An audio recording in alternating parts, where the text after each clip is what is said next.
let's look at nCloth presets.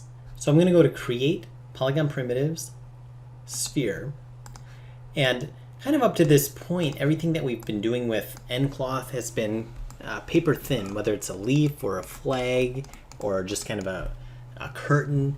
But it can also be three-dimensional, like this, fully enclosed. So if I brought this up here and I told this whole ball to be nCloth, create nCloth, and if I select this and go to the nucleus in the attribute editor and say use plane, let's see what that does. So if I rewind and hit play,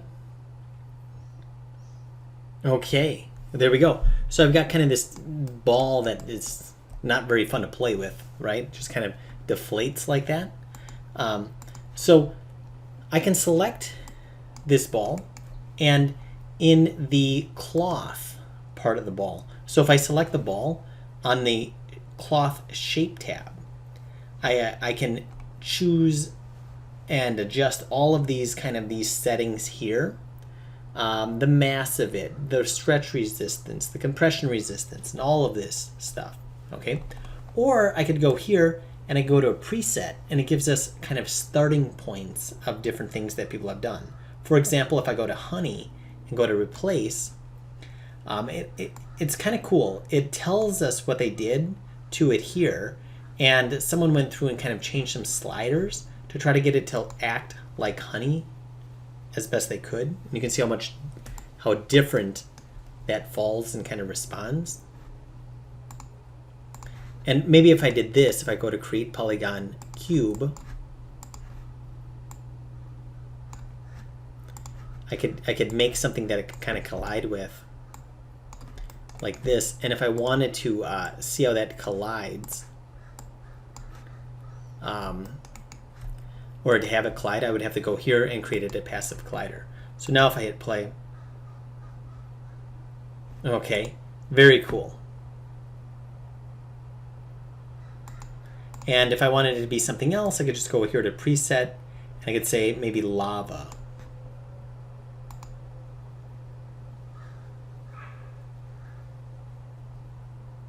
Okay, cool. Or I could go to silk.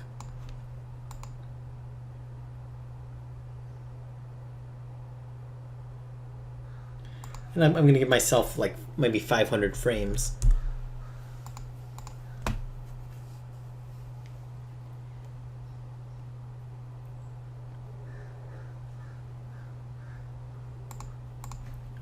Okay. Or a water balloon. This is kind of interesting.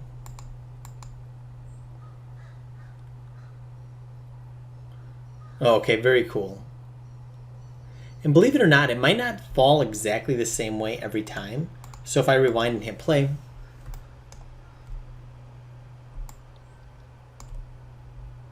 okay, very cool. I'll just once again play that one more time.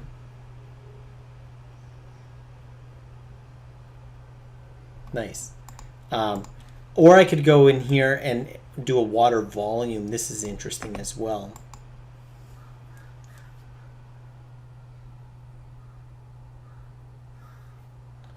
Okay, I mean, it's doing a lot of complex, thinking to really get that to work right. Okay, really interesting.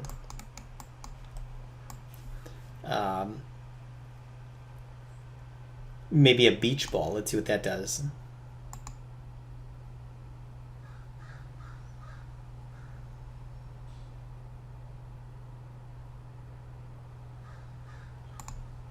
Okay. The other thing you could do too is you could go like this. Let's say you like this water balloon. Okay. But you want to maybe kind of make some adjustments to that. So I'm going to have 50% water balloon and 50% honey. So you could blend it. Now you get kind of a hybrid of a water balloon and honey. Okay, I know that sounds kind of weird, and it is, but I feel like you could do that. Or I could come in here and maybe do, here's solid rubber. Let's see what happens there. And if I did solid rubber, it's just going to replace everything else.